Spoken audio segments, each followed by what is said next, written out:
The song is in drop C, so if you haven't already, take your lowest string, your 6th string, and tune it down to a low C. And you can use either a tuner or if you're the harmonic tuning thing, where the 5th fret harmonic of one string is the same as the 7th fret harmonic on the string below, at least for the first 4 strings.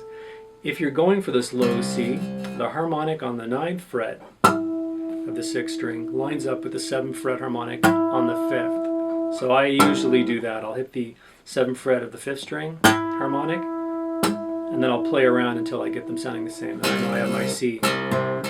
Throughout the tutorial, I'll be referring to a guitar coordinate system that utilizes the open note value of the string and its fret number. So if I say C7, I mean the 7th fret of the open C string. If I say A5, I'm talking about the 5th fret of the open A string. So learn these note values for the tutorial.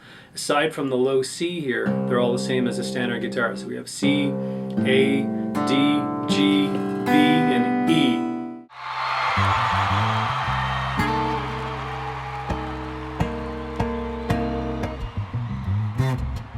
Let's try that first part.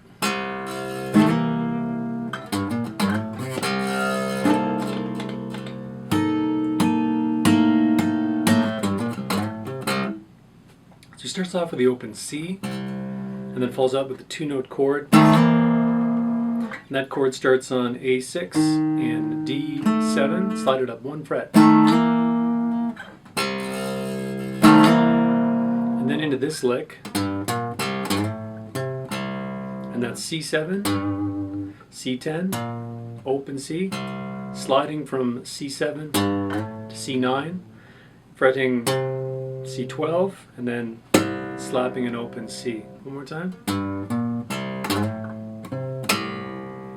After that, we do a neat little shaky chord thing 4 times. 1, 2, 3, 4. And that chord is, at its starting point, D7, G7, and B9, and I fret the B9 with my pinky, everything else is barred with the first finger.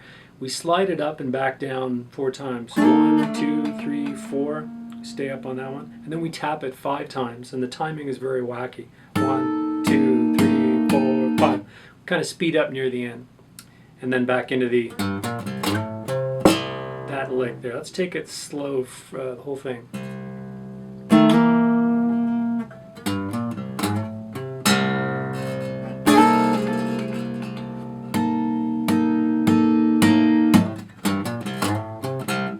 So the timing between these little slide ups, 1, 2, 3, 4, is very crucial to keeping it on time and on beat. If you get that out of whack, it sounds freaky going into it. And personally, I find sliding this thing back and forth doesn't always sound good. It squeaks a lot on me, so sometimes I just slide it up once and then just tap 2, 3, 4, 5. And you can tap in different spots. I tend to tap right where the sound hole meets the neck. But if you tap various spots, you get some interesting harmonic things happening. So final look at that speed.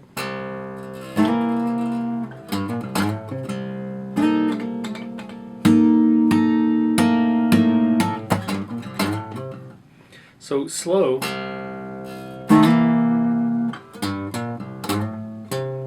Sometimes I slap those low C's going into the next part. 1, 2, 3, 4. Immediately when you finish the 4, come in with the taps. 1, 2, 3, 4, 5. Then we have a slap, a little one, and then a. Measures 5 to 7 have the really cool stuff.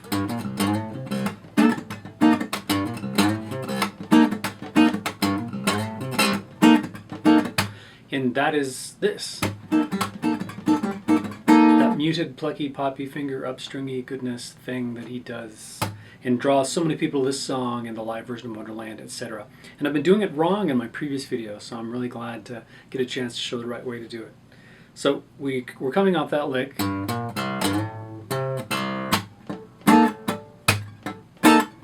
And doing this kind of thing. And this chord we've seen before. This is that high version that we saw in the intro, and that's a D8, G8, and a B10. And what we have to do is we have to slap. First thing has a slap on the D string. We have a pluck, muted pluck down, and then with our 3 fingers we're going to snatch the notes of that chord. And And then with our 2 fingers, or sometimes 1, depending on how he feels or you feel, we're going to do an additional upstroke, mute, like that. So these are the sounds. The slap sound, the muted percussive thumb muted pop down, the chord itself, and then a muted upstroke with the fingers. So it's thumb, thumb, finger, finger, like this. And that's the secret. Thumb, thumb, fingers, finger. And that lets you, the secret to getting this lick fast is the ability to repeat it. And coming around the bend, because we're ending with our fingers and starting with our thumbs, that makes it more rapid fire. So let's look at a couple of variations. Measure 5 has this, and we slide into the lick. Mute, pop, slide into the chord, and then carry on. And that ends it.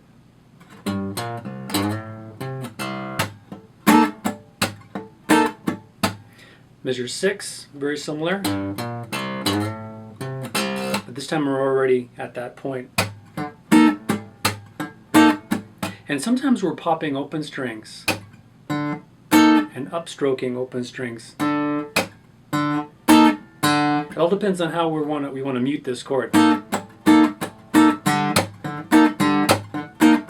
And occasionally in this lick, we accent particular notes like the open string. So let's just run through that slow, and I'll go over some of the finer points. First time, we slide up into it.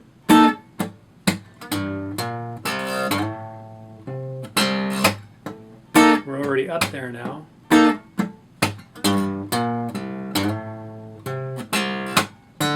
Sometimes open strings.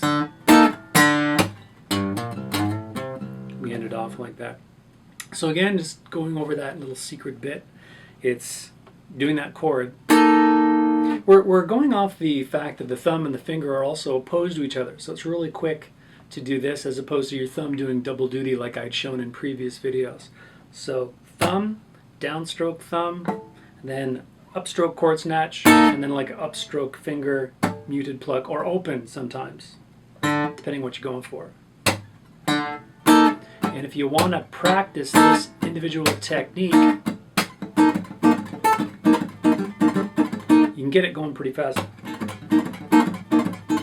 if you do a little bounce kind of thing. And that's essentially one of the rhythmic things he does. That's 4 things. 1, 2, 3, 4. 1, 2, 3, 4. 1, 2, 3, 4. And later on he'll introduce an extra note and we get a more triplet feel, but that's measures 5 to 7. Measures 8 and 9 are rhythmically similar to the previous one, but we start in a new chord and we have a chord walk up at the end. It sounds like this.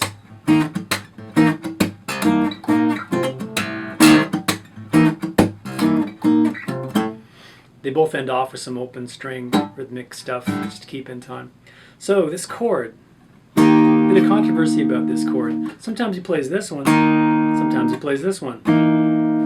So that first chord is an A6.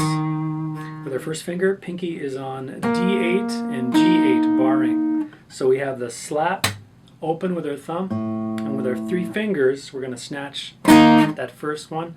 Then we're going to brush up with our fingers again, just like the last rhythmic thing. Similar to the last one. Just this thing. Okay, so let's go to the top. And then we start it over again. But this time we slide that A6 up to an A7. So the next chord sounds like this. It's very reminiscent of the chord off the intro. So the second chord is, so we have a A7 and then the D8 and the G8. And we finish that off. And then we have the chord run up. Open C, and then so what we're doing there is we have that open C, and then we have our, I think I'm using my first finger, C7, and then our pinky is on D8 and G8. Then we shift over, our third finger is on the C10. First finger takes over for those same fingers on D8 and G8. And then we just slide that whole thing up 2 frets to end off there with our third finger on C12. So the first pass through on the recording, he doesn't fudge it, he just kind of really bypasses that last chord, but I play it in full. So from the top, and we end off with a little upstrokey thing to keep time, sometimes open string sounding. The measure after that, measure 9, starts with a big slap. And this time when you snatch that chord, you're going to actually include the low C in it. Slap.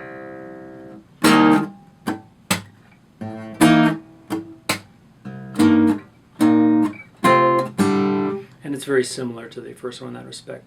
So let's go over that slow. Measure 8. Switching chords. Big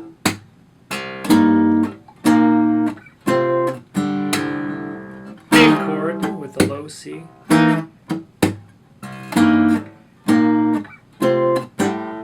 So again, it's the same rhythm that we were repeating before, but the only weird thing here is we have 2 chords to choose from. Now you can either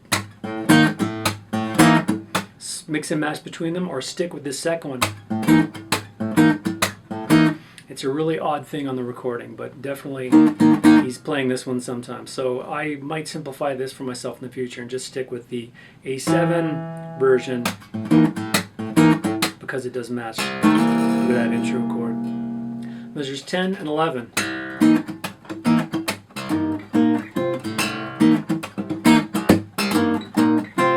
So what we're adding here is a triplet, sextuplet, whatever you want to call it. And we're accomplishing that with a rake. So let's just go over that lick part and I'll explain to you the mechanics and then we'll fit it into the song. So we slap on that low C with a thumb. Then we fall off the low C in a rake type thing, kind of rake down with our thumb. And we land on the A. We also fall off that. So we're doing a slap and then 2 muted rakes. So that's thing 1, thing 2, thing 3, all with the thumb. Then we switch to our fingers and we hit the chord. No thumb in the chord, fingers. We want to come off that last thing and then move the thumb out of the way, pop the fingers in there, hit the chord, and then we come up with our 2 fingers and our muted thing to finish it off. So this is the rapidity of the lick.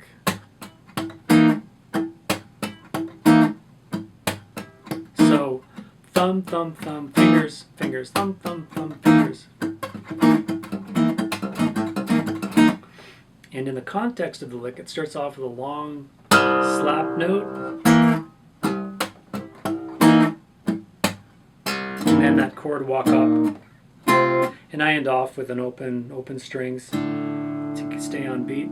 Back into it again.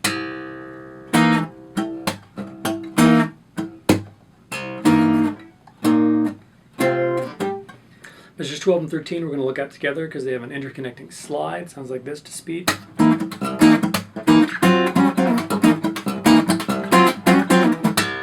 a little bit of measure 14 for good measure. Measure for good measure. So 12 starts off like this. Let's play it slow. And 13 starts with that slide down.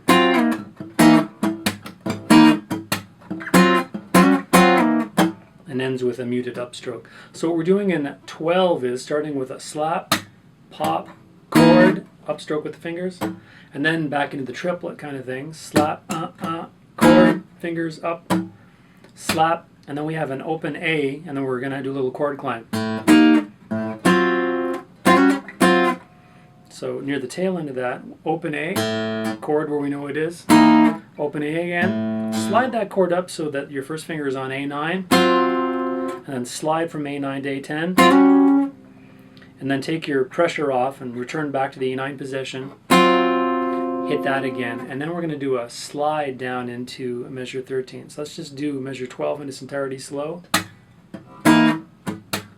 Triplet. So it's not a, it's a. So starting measure 13, we're sliding down from this A9 chord into triplets and ending with some muted upstroke stuff. So 13, we're coming off that slide, Immediately we're raking, there's no slap. And these open strings sound quite a bit, but it's so fast you barely hear it. And then we go into our triplet thing. Triplet, triplet. At the last pluck, muted pluck on the A, we slide up to the A9 again. Muted pluck, slide up, and then slide back down. And then with a muted finger up. So let's do 12 and 13 in its entirety slow.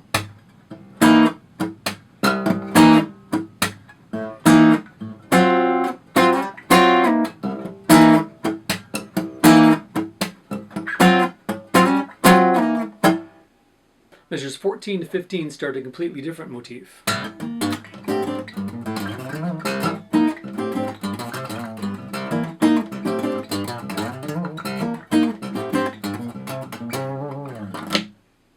So what we have is a series of bass lines with chord terminating with nice licks on the low C. So let's kind of look at that and break it down.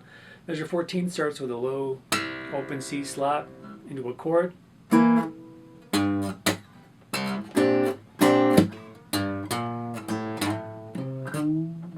Let's look at that opening bit. So we have the open C slap, immediately a little two-note chord, and that's my second finger on the A7, third finger on the D8. My thumb comes over to hit immediately the C7, slap, open string, and then this chord.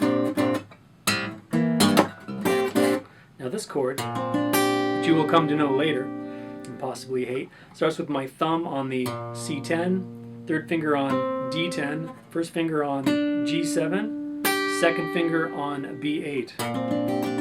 If you can't fret it like that, substitute your pinky and third finger. Don't kill yourself. Mayer does it with his thumb, so I tend to try and emulate what he does. Let's do that one more time. After that, we go into this nice lick. So it's the 7th fret of the C to the 10th fret of the C, and then an open A, and then a slide from the C7 to the C9, and then C12, and then ending on the 14, and we bend that up a bit. So I tend to use my pinky and first finger and end off on the third finger because it's the smartest one and knows how to bend the most. Let's look at that one more time slow.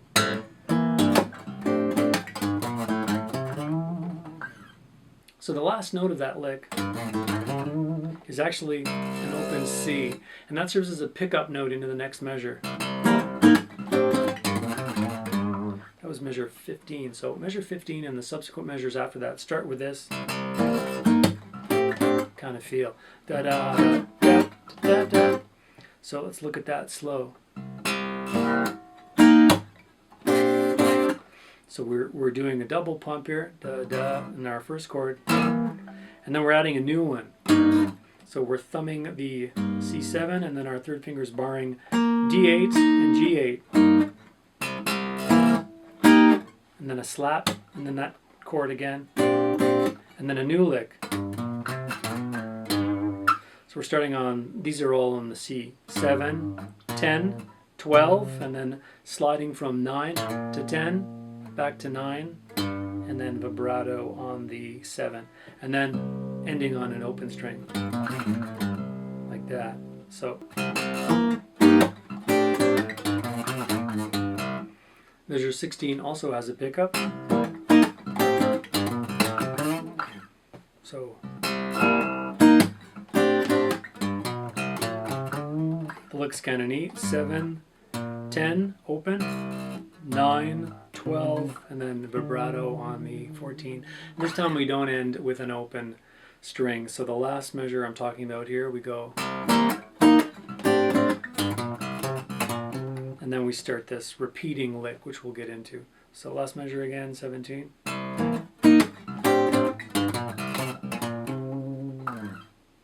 So the takeaway from that part is definitely those pickup notes. The first measure didn't have them. Kind of set you up for them, but every subsequent measure had that da da da da da da da da. And that very last thing where I kind of stopped that repeating lick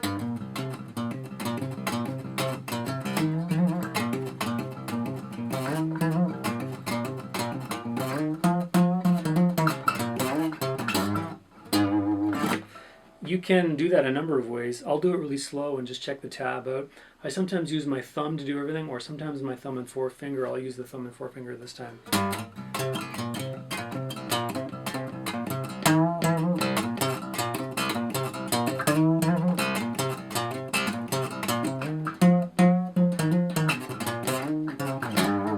So for speed,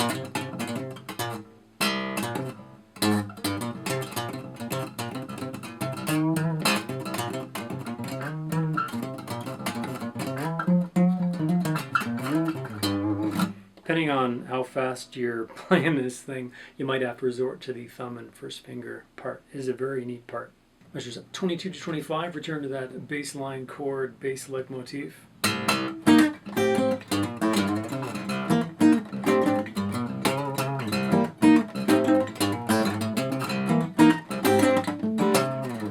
And end with a rhythmic thing that sounds a bit of harmonics. It sounds like this.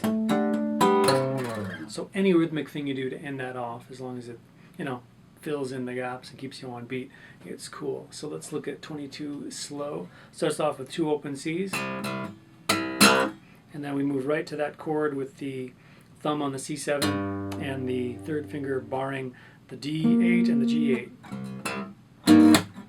Open string and then our chord up here, and the bass lick goes like this. So it's 7, 10, and then the open A, slide from 7 to 9, and then 12, and then you kind of slide off. And there's a bit of some kind of timekeeping pluck in there to go into the next one. So one more time. We're ending like that. Next measure, we have a bit of a pickup again.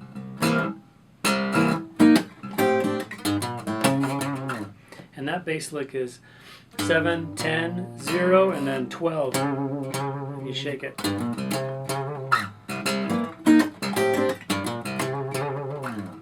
Measure 24.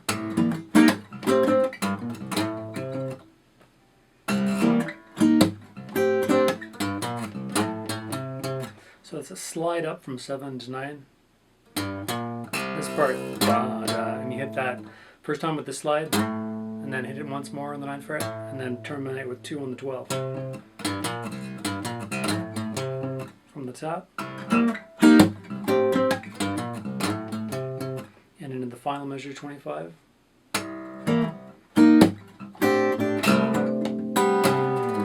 It's a weird thing at the end.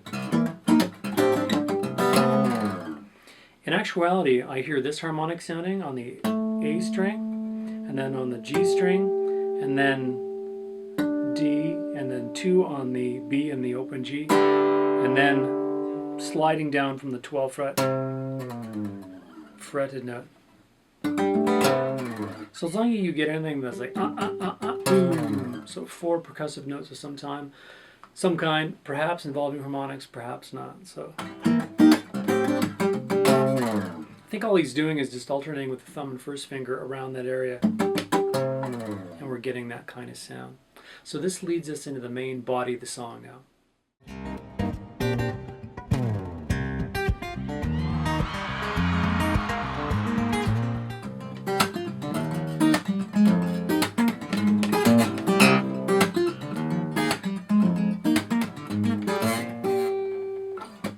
So that's generic measures 26 and 27, the intro verse. Let's listen to that slow.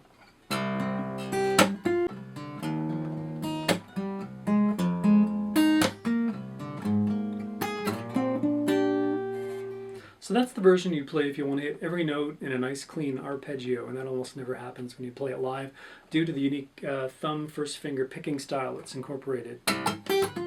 So if we're looking at the first 4 notes of that arpeggio sequence in measure 26, we have thumb, first finger, and we alternate throughout like that. So let's take our first finger and put it on B8, third finger on D10, and we're going to hit this sequence of notes. Let's do the first 4 in the measure. So the 6th string, 4th string, 3rd string, 2nd string. We're using our thumb, finger, finger. Let's cycle that a little bit.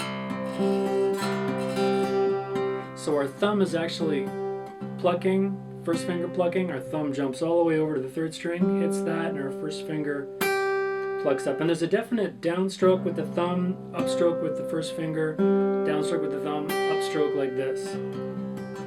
And the second thing to realize is that John Mayer doesn't play it in a nice kumbaya finger style like this. He plays it with a finger slap, finger pop thing. So it's like, that's a bit too loud, sorry. So my whole arm is getting in on it. I'm anchoring with the crook of my elbow up here. See the whole arm moving? It's not just the finger hovering over the...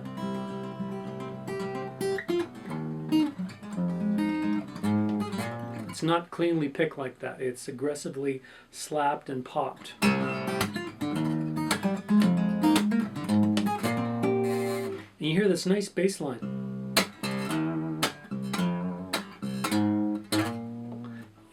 Intermixed with the higher notes of the arpeggio.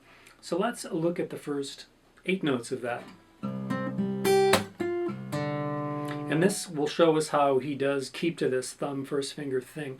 So that first sequence, 6th string, 4th string, 3rd string, 2nd string. The next 4 notes after that start with a thumb slap, and then our 3rd finger moves down to the G10, and then we have an open 6th, open 4th.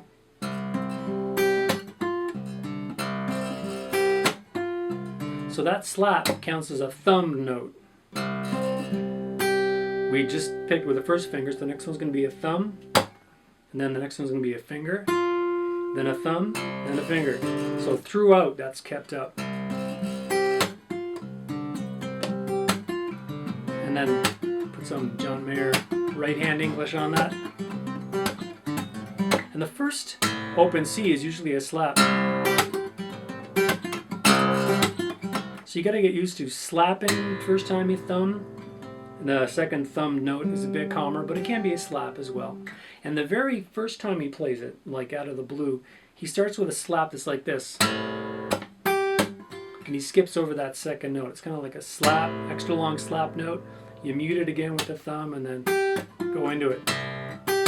Instead of, it's like,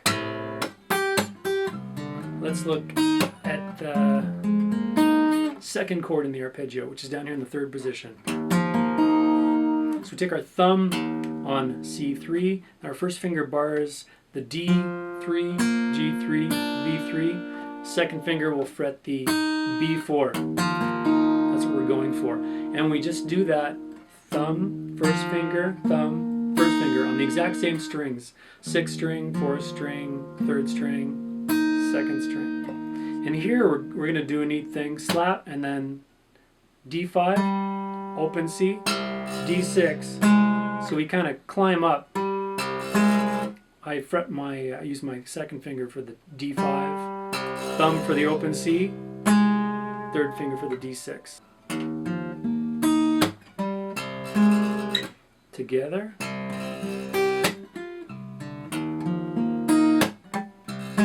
Didn't get it there.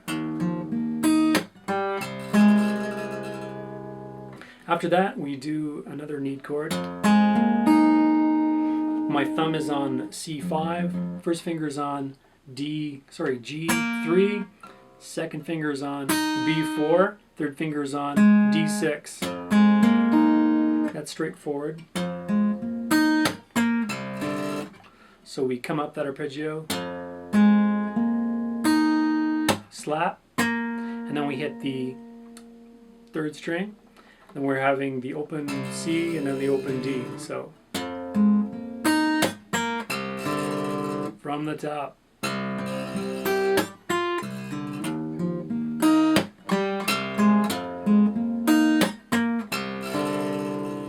Then we go to the 8th position. So the same chord we had down here on the 3rd fret, bring it up to the 8th fret.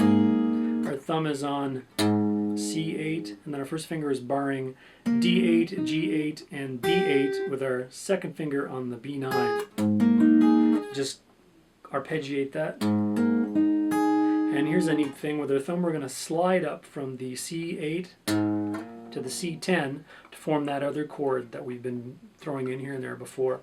That chord is the thumb on the C10, 3rd finger on the D10, first finger on the G7, second finger on the B8. So let's do that last bit. Let's do the whole thing slow.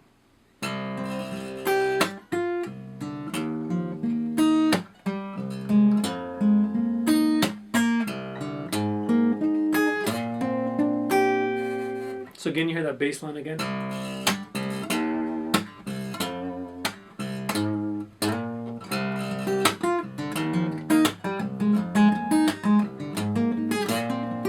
Make sure you have that climbing bass line as you're sounding it. It's easy to give credence to the high pick notes or the bass line as you're doing it and leave some out, but it leaves some holes in the tune. Like, I left some stuff out there. I don't know if you can tell. Sometimes in your rush to play it fast, you leave out either some of the bass changes or the climbing notes and things like that. So one neat thing that happens as a result of the thumb and first finger picking is double notes, especially here at this 8th fret one. So instead of that climbing arpeggio, this third note becomes the second note played twice. So this is normally sounded, it's throughout the tune, so don't feel bad if you do it.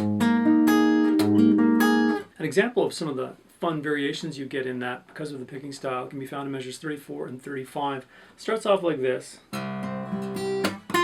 That's the same, but here we have this. You have an open G that snuck in there where he didn't bar the chord. Instead of this note becomes the open G, and it sounds really cool. And right after that, measure 35, that's a different variation. Instead of climbing the arpeggio, he does this. Kind of goes back to the C and just staggers out a bit, you know, he puts it a little behind the beat. It sounds just as good as a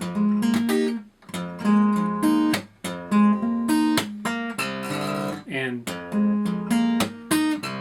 sound equally good. So it's good to throw those in once in a while to mix up the ear a bit.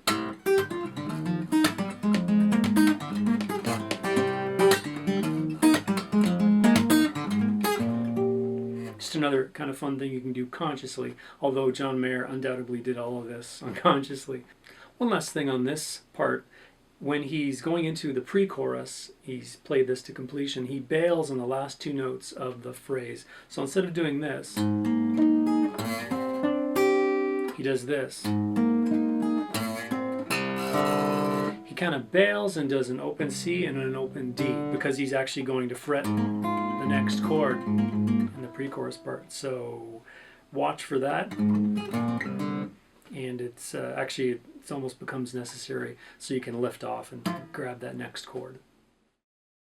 Comes and goes like no one. Measures 40 to 43 are the first pre-chorus, and on the recorded track it sounded like this.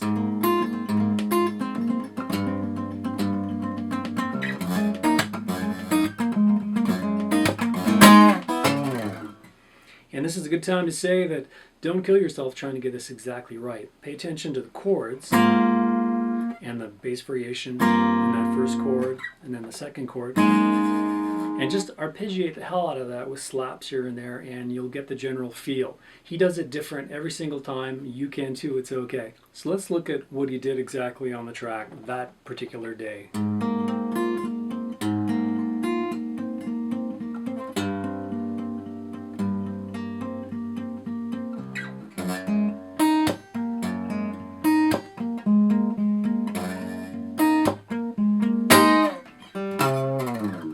So we have this first chord, our thumb on C8, horrible stretch by the way, third finger on D8, first finger on G5, second finger on B6. We've heard this chord before. And the first pass through we arpeggiate the whole thing before returning to the two middle notes. And then we arpeggiate it again, and then finish off on the two middle notes. And then we slide our thumb down to a more manageable C7 fret. So there's a nice bass movement there. And that's a bit different. We don't arpeggiate the chord this time. We hit the low note and then we alternate between the middle two notes before returning to the bass note and then finishing off. Let me play that one slow. And then introducing an open C before transitioning to the second chord shape, which is the first chord shape shifted down 2 frets with the root now at the 6th. And we're going to arpeggiate that chord with a little slap at the end.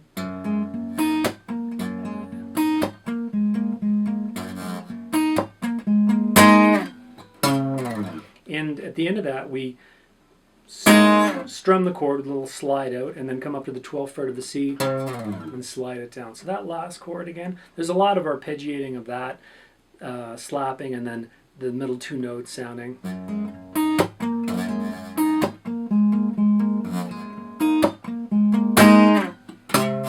Now it's probably the hardest chord to fret in the whole song. I have a lot of buzz going on there when I do it. And the reason I'm forcing myself to fret with my thumb is that later on he throws a pinky note on at the C8. So this part, he throws that on. So if you can, fret with your thumb. I'll get into that when we hit the second pre-chorus. But if you're having problems, definitely use that alternate fingering we were talking about before. And again, I'd like to reiterate, stick with the chord. Do your own thing in there if you want.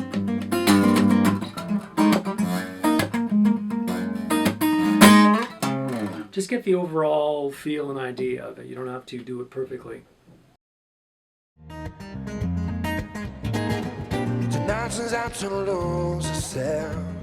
Measures 44 to 47 are intro verse 2. They're very similar to what we've seen before,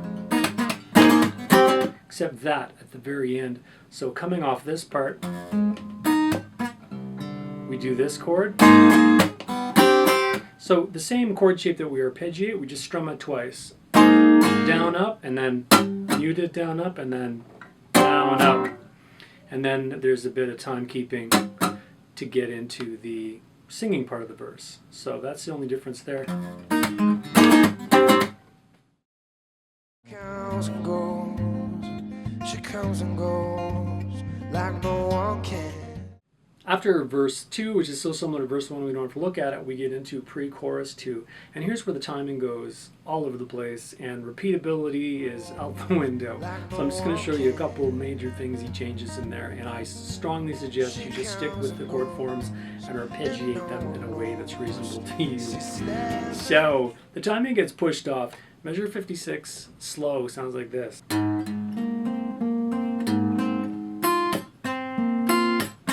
And it ends like that, and it's unresolved before you go to the C7 here. So the timing gets pushed off by that. And what he's done is he's introduced a new picking pattern in the middle of it in a weird spot. And instead of going arpeggiating it in order, like 6th string, 4th string, 3rd string, 2nd string, all in order, slap, and then 3rd string,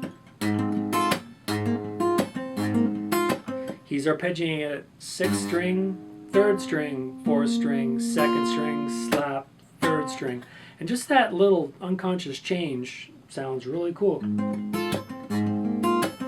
And ending it on this note before going to the change throws the timing into a weird place, and he's on his own there on autopilot. In pre-chorus 2, he uses that new picking pattern, the 6, 3, 4, 2 slap, quite a bit before doing 2 strums on that bottom chord before going into it again. And the second pass of pre-chorus 2 is where he throws in that high note I was talking about. The whole reason we're using our thumb to fret this, and it's just as innocent as tacking an E8 onto the arpeggios that you're doing, like throwing it out there at a nice time. Even you can carry it into the next change. So that sounds kind of nice when you do that. So I'm just basically randomly arpeggiating those notes in one of those 2 phrases that we talked about, throwing some slaps in there.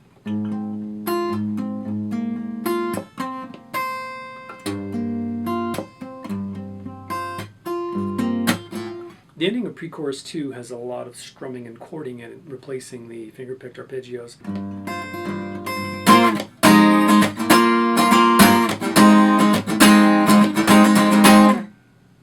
And then we go into the chorus. So let's look at that. Starting from the 7th position, we're arpeggiating it. And the last thing we do is we strum that note, that chord, slide it down 2 frets, so we end up with our thumb in the 5th position, same chord shape. So at the 5th position we do this kind of strumming. And then slide it up 2 frets, so we're on the 7th fret again. So one more time, it's. And then we introduce another chord. We have our first finger on B4, second finger on G5, third finger on D6, and your thumb can fret the 5th fret of the C, but it's not really heard, that bass note. And the rhythm for that is a series of rests before ending with final chord, and then an open C, and then an upstroke, middle 2 open strings as we go into the chorus after that. So one more time, that last measure, it's 1, 2, muted, 1, 2, 3, 1, 2, and then slightly muted, 1, 2, 3, 1, 2, 3, 4, and then 5. Slide down, wait a bit, then finally with the like that. So.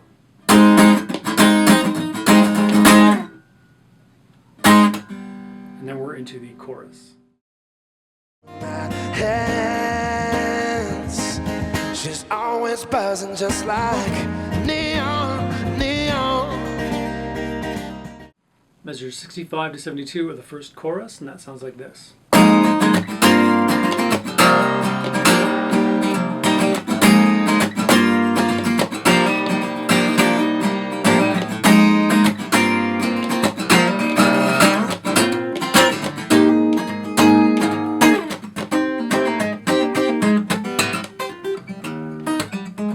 Chorus is another one of those never the same way twice kind of deals. So let's just look at the first 2 measures, 65 and 66, and then I'll break it down. I'll go through it slow.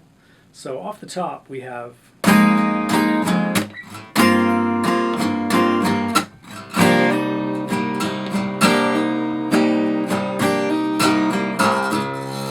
the last 2 notes are the open C.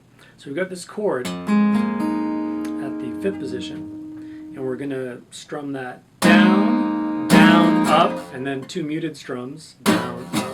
Slide the thing up 2 frets to the 7th position, and then it's down, down, up, mute, mute, and then we have the hammer-on chord. And that ends off the measure. And that hammer-on chord is barring with your first finger from the D3 all the way down. And we're hammering on the 3rd finger to D5, and the 2nd finger is hammering on to D4. First finger is muting this 5th string, and we're letting the low C 6th string ring open. So one more time, slow.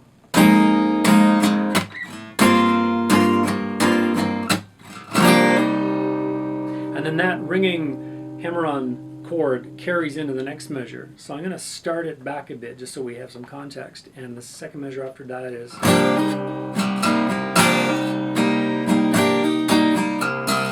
And we're ending off with a double pump on the low E.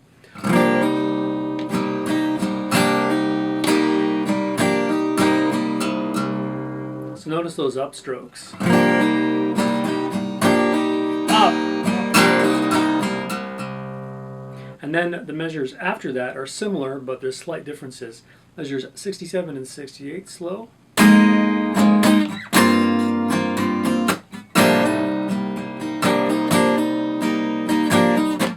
So right off the top we hear this double thing on the 2nd part.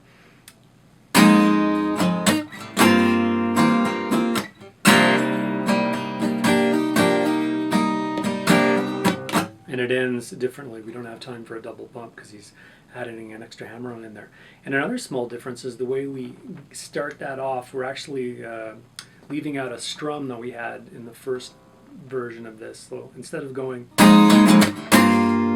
67 starts. Do you hear the difference there?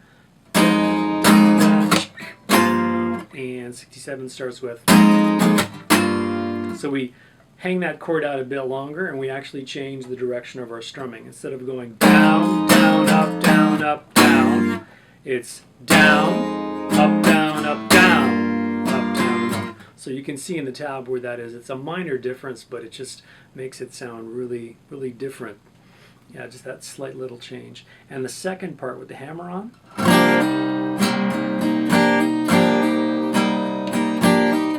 Just don't forget to throw that double hammer on in there. So this is the hammer on from the last measure. 1, 2, 3, 1, 2. So there's actually 3 hammer-ons in there. So let's just play those 2 measures back to back to see if you can tell the difference.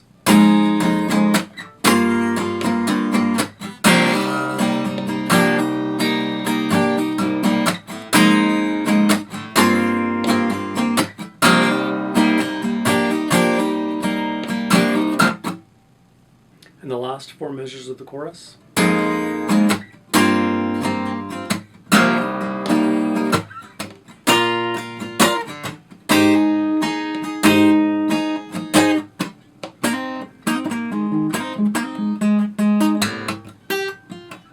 back into the verse. So that is very, very weird, those last 4 measures. This is similar enough. But the hammer-on chord changes to a swing rhythm almost.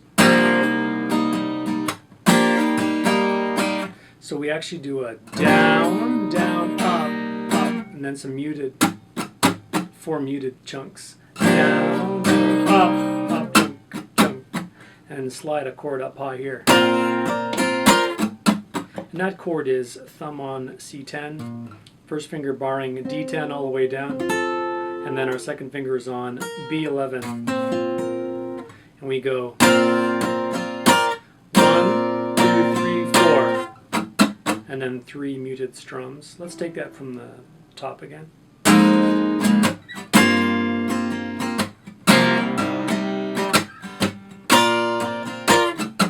And then we slide that chord down to the 8th fret.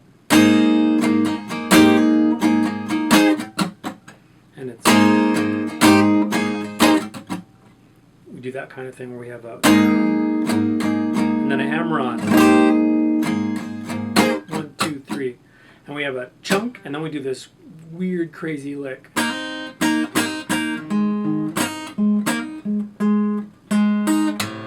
back into the arpeggio.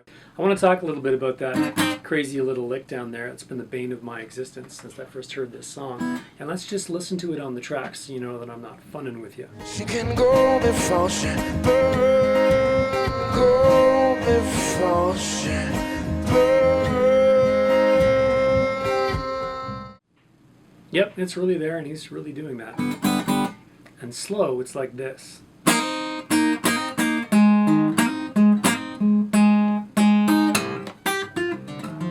Now, other versions of Neon that he does live, he uses a chord. He just stacks them. First finger on B4, and then you do a diagonal chord all the way up with your first 3 fingers. And he does this kind of thing.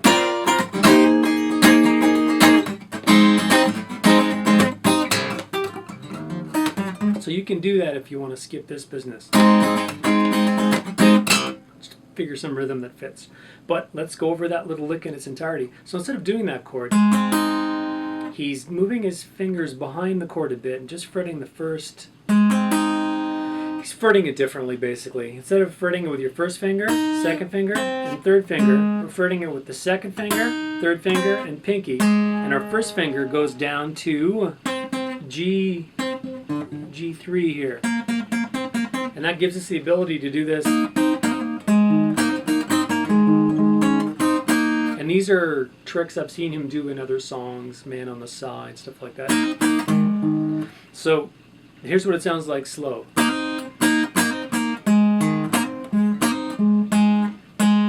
And the last 2 notes of that are, so the D6 and then the B4. And when I play it to speed, I actually don't finger pick it. I just kind of strum it and move my fingers around and hope that the notes sound right.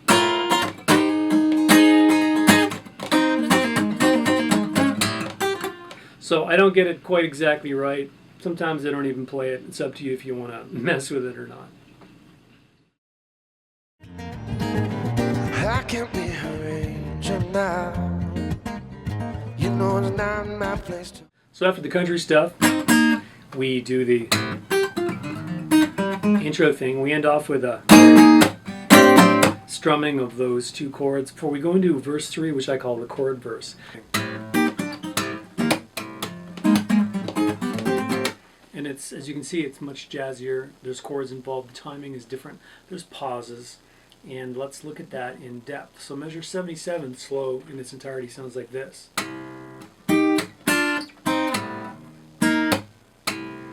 And there's a lot less notes going on, but we're recording them and striking them in different ways. So off the top we have this open C, and then we slap it to mute it, and then we do these three chords, each with slaps in between them to give them some percussion. So the first chord is barring at the D8, and then the two strings underneath with my third finger. And then the next chord is, my third finger is on the G7, second finger is on the B6, another slap, and then slide that shape down 2 frets. And then we have an open C, and then a slide up into the quick slide up into the C3, and then we grab the bottom part of that chord, and then a slap, and then we whack the open C again. And sometimes I don't do the slide up to the C3. Sometimes I just hammer it on my thumb. Measure 78 is at the 5th position.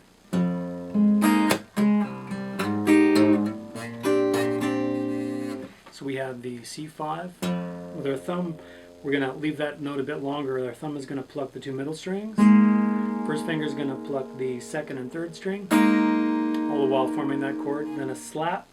And then our first finger is going to pluck the 2 inside strings. And we have an open C, open D, slide into the C8, and then with our bar chord here, our finger is going to snatch the 2 middle strings, and then go back to the C8, slide that up into the C10 position, and then do an alternating C10, and then the strings on the top end.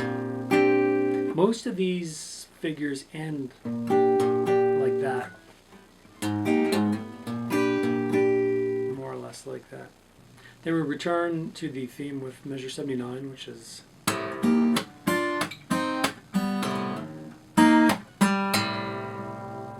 so now we're just doing a 2-note chord after the open C.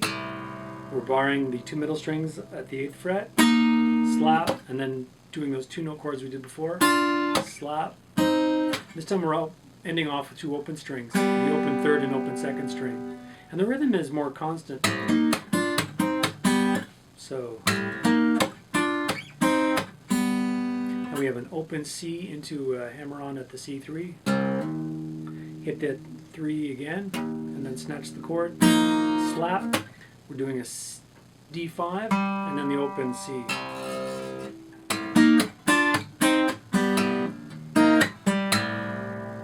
Slow.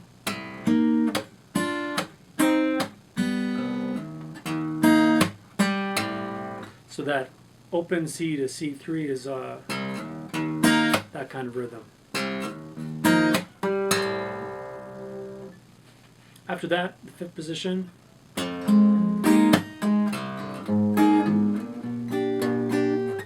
So we're almost imitating some of his earlier rhythms where he's going low, mid, low, high, and a slap.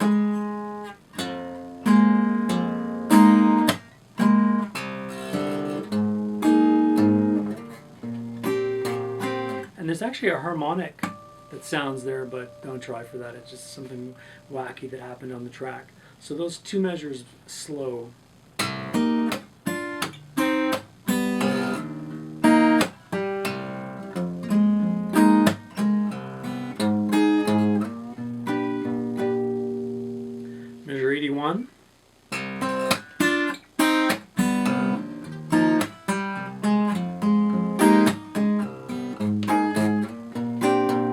we're slowly returning to the regular way we play it. We're starting off with the open C, and then the D10, and then the descending chord thing.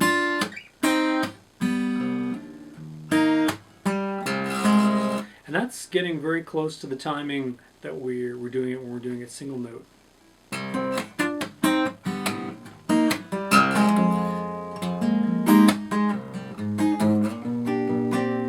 So that's very similar to the last one we did. Slow one more time.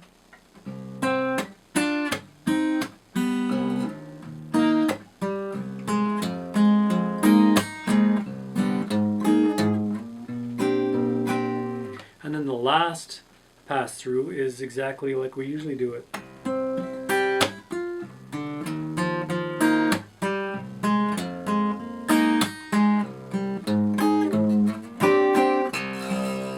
And there's a lot of double pumps. Here I'm double pumping the D3. I'm going to double pump the D6. And that ends with a double strum here. And then some throwaway notes. So let's try doing the whole thing slow. There may be some inconsistencies here and there because it's a lot to keep in the head, but let's check it out.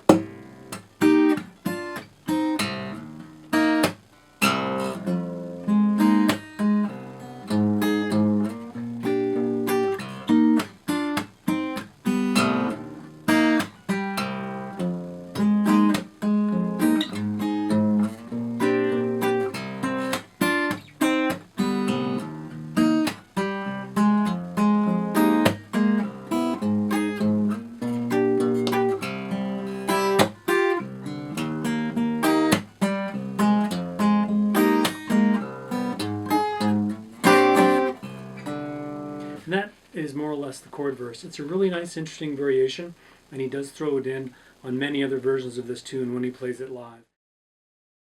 She comes and she goes like no one can.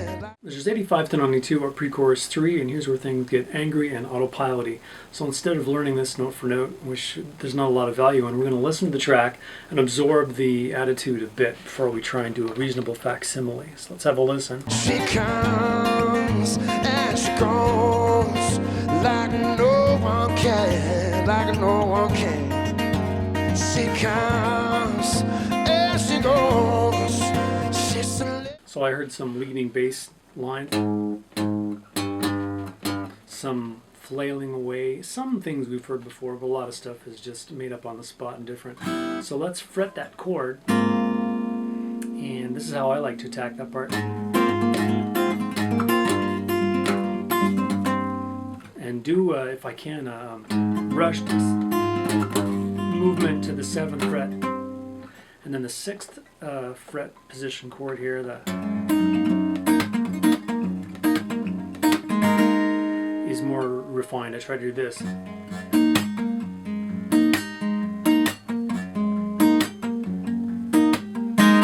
And just before I go back and the whole thing again, if you're fretting this with your thumb, you can use your pinky on the E6 and do a down up chord before returning to the 8th position. And this is the second pass through is where I like to throw in the high C8s. And they work nice at the 7th fret position too. And then he basically chords his way up into it. But we'll look at that particular rhythm in depth in a second. So again, we have the chord shape, we have our thumb and first finger, and we're just alternating.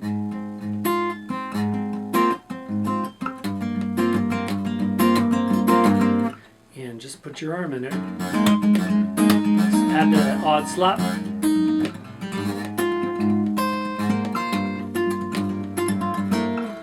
Let's take a listen to that chord climb up. Sounds like this. through my hands, she's always buzzing just like. And when you try to repeat that rhythm and sing at the same time, it's really impossible. You'll get screwed up. So what I do for the most part,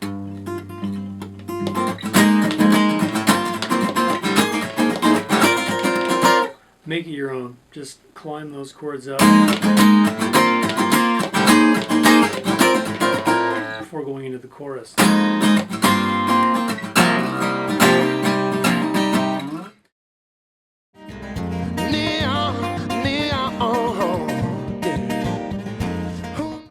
Measures 93 to 100 are chorus 2, and I would suggest just repeating what you did for chorus 1. Chorus 2 is quite different in the placement of the rolled chords here, the hammer-on chord. And have a listen if you like, throw in some of the stuff he's doing, but he's just doing it on autopilot, and you should too. I tend to adopt the same chorus all the way through. It's easier for me to remember it that way. The only thing I'll draw attention to in chorus 2 is the ending.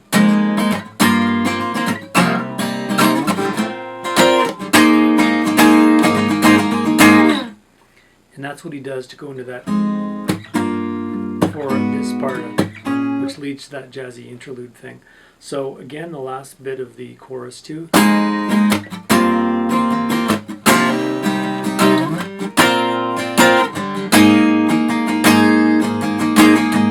So you want to do that at the 8th fret chord here.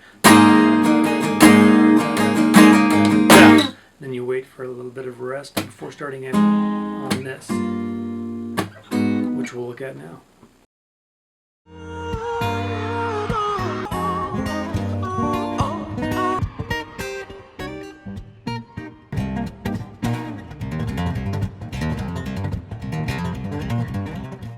Measures 101 to 106 have some nice chords that he starts his little jazzy interlude with. And coming off of measure 100 after that, we have a slap and then an open C. Start this off.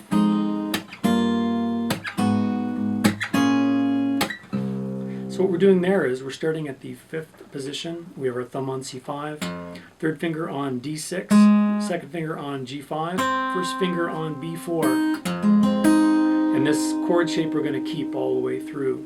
We start off coming off that open string, slap, slide it up 2 frets, slap, slide it up 1 fret to the 8th fret, and then we're going to start adding some additional bass notes after the chord.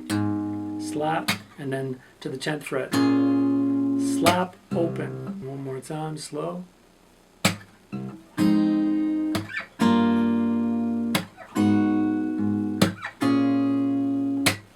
Then do the whole thing again. This time at the 7th fret, you're going to start adding some extra bass notes after the chord gets picked. And 8th. 10th fret chord, we actually strum it before we go down. Let me do that one more time.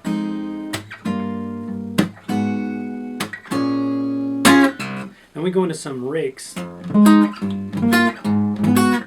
And to do the rakes, fret that chord the same way you did before. Take your thumb, start at the top, and just rake the first 4 strings.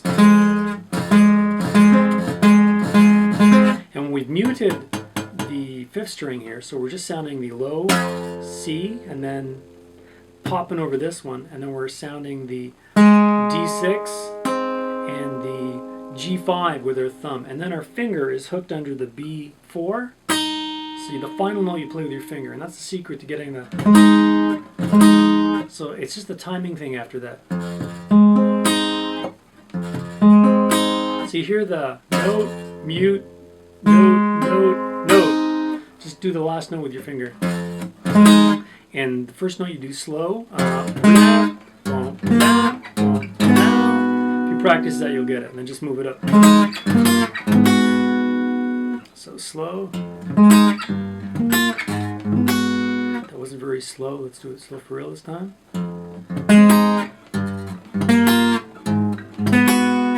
And then the last one is just the chord. And then there's some muted strumming. And then we end off with that chord. With our thumb on the 10th, 3rd finger on the 10th. We've seen this one before. So let's do the whole thing slow.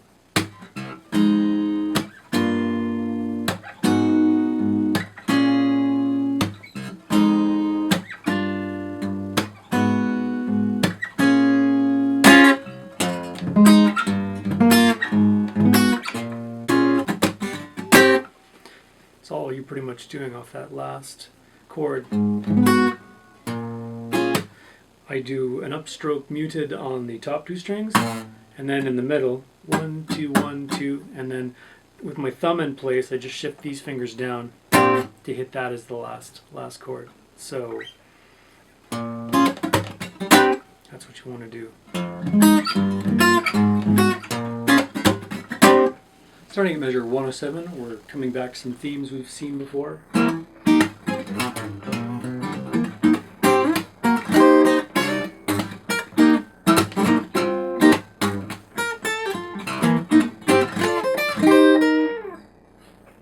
So here we're doing a.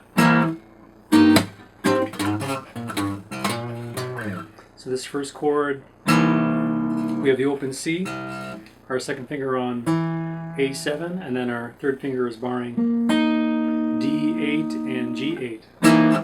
And then I just kind of leave my third finger there, and with my thumb I fret two strings, the C7 and the A7, and we have a slap, and then this chord. This chord we've seen before with the thumb on the C10. So, slap, and then the lick. All on the C string we have 7, 12, 10, 7, open, 10, and then 11, a small bend and a vibrato. And there's a muted fingered note as well to end out the measure. And I use my thumb to pick all of that. Next measure after that starts like this.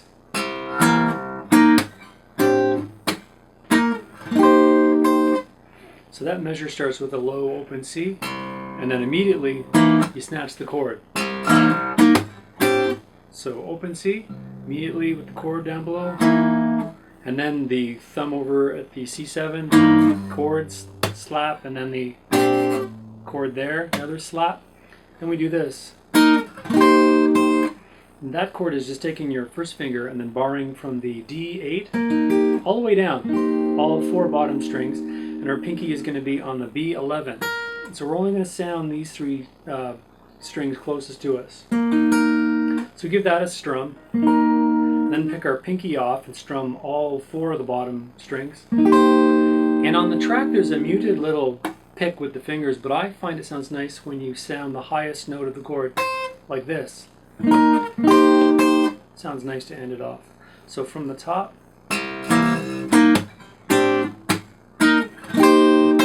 so I'm adding that little high note in there, but you'll see later it sounds nice.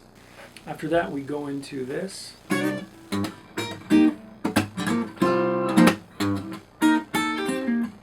And that sounds really nice, coming off what we just played. Really fits together nice. So that is a slid chord with the open C in the bottom. So the chord we're sliding, I take my first finger and we're barring from the G7 all the way down. And my pinky is on the E9. I'm actually fretting above that on the D7, but I'm not going to be sounding that. So I hook my bottom three fingers in the bottom three strings, thumb is ready over the open C, and we do this. So pluck everything out together, and then slide the chord up fast, one fret. So after that, reach up with your thumb and hit the C7, and then slap, and we do this. And what that is, I have my thumb on C10, and then my first finger is barring the G8 and the B8. My pinky is on B11, and I'm going to sound that chord like that. And then the next thing I'm going to sound is lifting off my pinky. I'm just going to sound the little barred notes at the 8th fret here. So the first time is I have I've got the hammer-on portion of the chord and the bass note. And then the next time I pluck it, no bass note, just the bottom two strings. Like that. So from the top. And that maintains that bass note thing, if you've been paying attention. Brilliantly constructed. It's amazing how he's got that interwoven in there. So after that, we do a timekeeping up, down, up, and we have this to end off the measure. Coming off that bar at the 8th fret to end off the last measure, we go into this.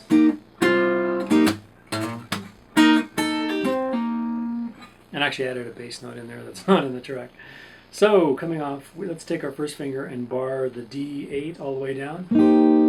And that's how the last measure ends. And then measure 110 starts off with. So what we're doing there is we're keeping our bar, and with my third finger I'm fretting the D10. Pinky is on the G10. And I'm going to hook my fingers under the 4th, 3rd, and 2nd strings, and then put my thumb on the low C and do this. Then I'm going to lift my fretting fingers off and just go with the bar. That's the 2nd chord. So bass note only on the 1st chord with the fretted notes, and then the 2nd one no bass note, just the bar. The bar. Okay, so. And after that, there's a couple thumps. He abandons the thing, and we immediately go into this. So with our first finger still barred, we kind of put our pinky on the B11, and then move down with your third finger on the 10th fret of the B, and do a pull off into the chord. And then with your third finger, go to the D10, do another pull off to the open bar here. On the track, it's actually a slide, that last note. But I like the pull off. And let's go over that slow. And I'm going to do the last chord from the last measure for context. So that's an example, that low C I threw in there. I sometimes try to throw in the low C or the 7, C7 or the C10 as a bass note, just to keep some inkling of that thing going. So yeah, for some reason the C7 sounds nice there.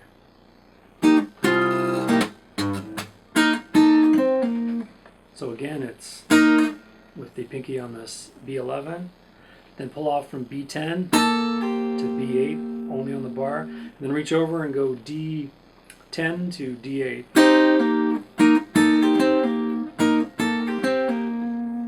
And let's do that from the top.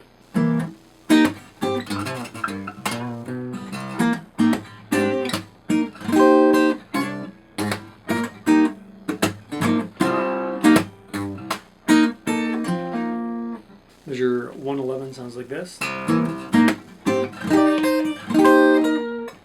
So we do that common open C off to the chord, and then the thumbed C7, slap, and then we do a, with our bar, first finger barring the 8th fret from the D8 all the way down. We're going to take our third finger, put it on E10. We're going to lift it off the E10. We're going to put it back on the E10, and then take it off one more time.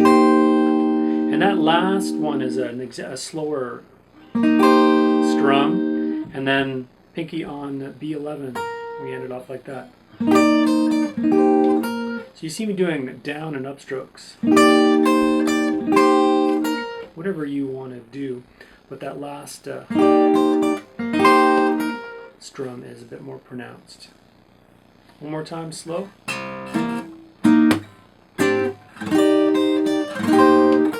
And you can actually use your nails, back brush them for a different sound, or thumb them for a soft one.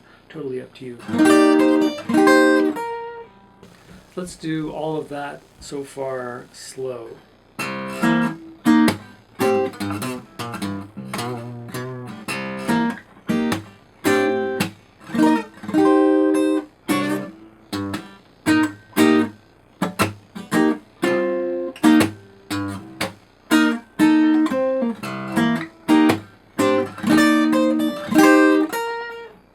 So by measure 112, we're into the bass line, hammer-on, poppy, triplety stuff. And that sounds like this. And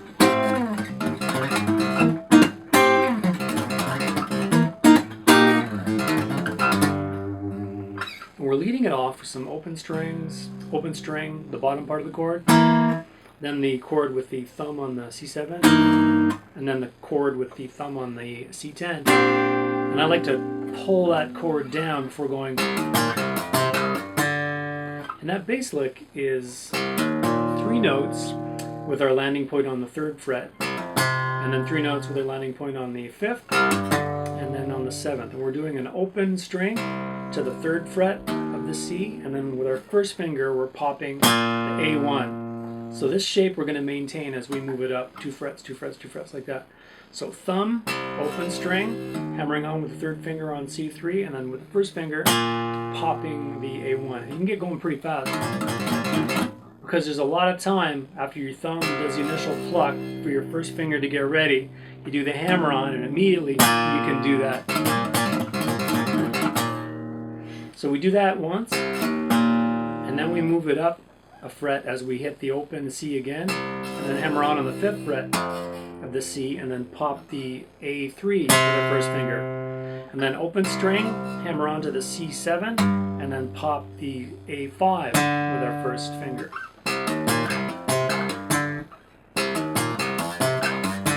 And if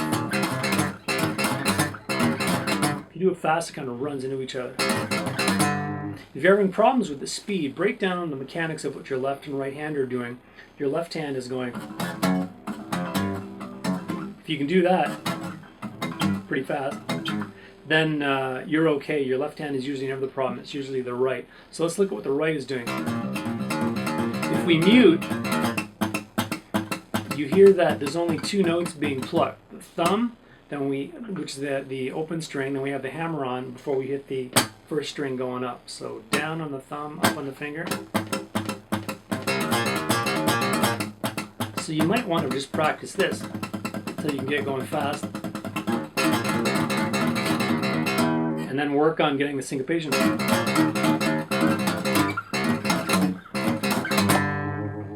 So let's go through the first 3 bars of that slow.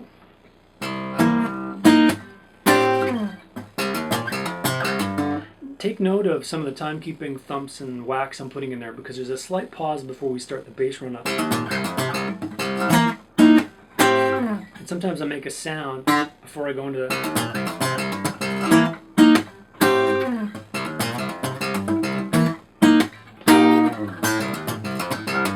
And if you notice, the 3rd time we do that pass, we change the chord up. Instead of fretting it with our thumb, we fret it with our 3rd finger on the C10, and our 1st finger bars the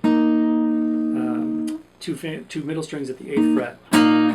Changes it up a bit. Instead of the 3rd time we do it, it's... And then we start 4 phrases which sound like this.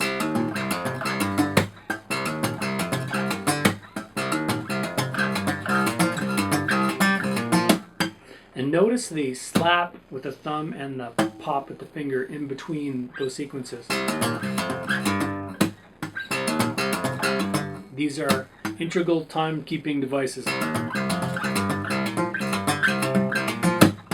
And the frets we're stopping on in this portion of the phrase is this: 3rd fret, 5th, 7, and then we go 10, back to 7, all the way to 12, back to 10. So just maintain that spacing.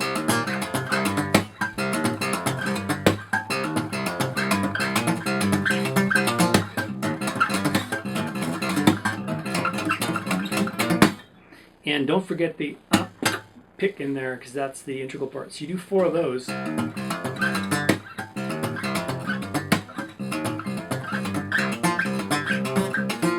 And the last time you do it, he really kind of veggies out on the... he doesn't even do the high part of it. He's just kind of spazzing out. And then there's... before going into the pre-chorus. And I'm not even going to bother to tab what he does. I'll just play it for you here.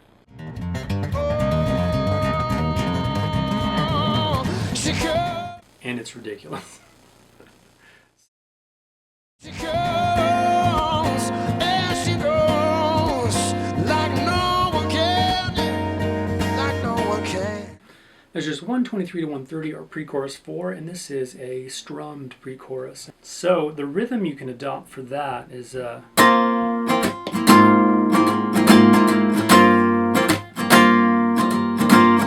when you move down to the C6 position, you want to make sure to fret that, if you're doing it this way, the E6.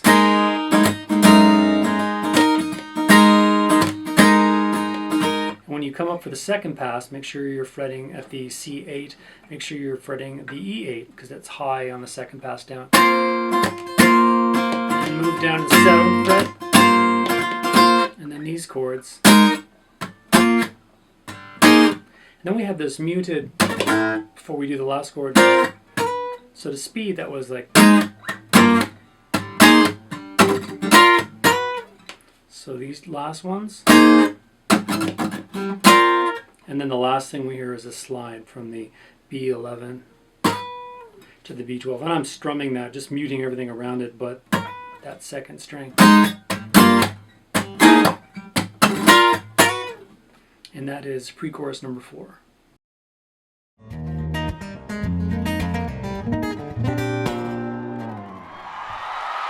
Thank you. So by this point you've seen it all. After the pre-chorus 4 we go into chorus 3, which is another improvised manifesto of John Mayerness. He really swings it in this one.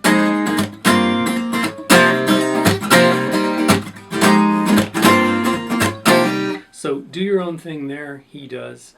It's all in the tab though if you want to learn that stuff. And then he ends that particular chorus 3 off with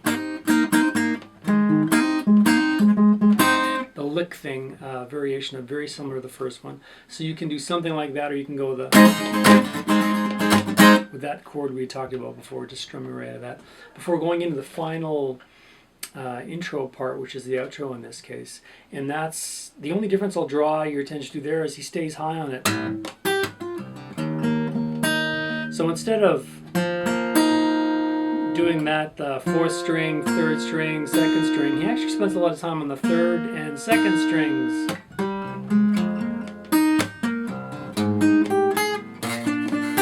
For some reason, his hands just get stuck on those 2 high strings for a couple passes. But other than that, it's the same. You can just do the...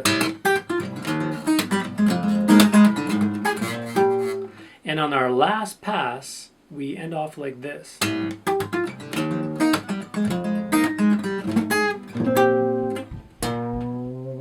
So we do some rakes here. So with that chord at the 10th fret of the C, do a rake similar to the rake we did in the Jazzy Interlude. So we're fretting that whole thing. Our thumb hits the first note, the second string is muted, and we kind of go, and our first finger plucks the very last note on the B9 here. And then there's an open string. We transition to the next chord. Do the same thing. Drag our thumb across that fast, and then come up with the first finger, and then our very last note is a bent C10, and then you're done. So if you've gotten this far, congratulations. This is by far John Mayer's hardest song. It's the hardest song for me to play, and if I don't keep it up I get pretty rusty at it. That was the mistake on the very first video I made. I was didn't have it up performance speed when I recorded it, so I'm glad to put this out there now. Thank you very much for watching.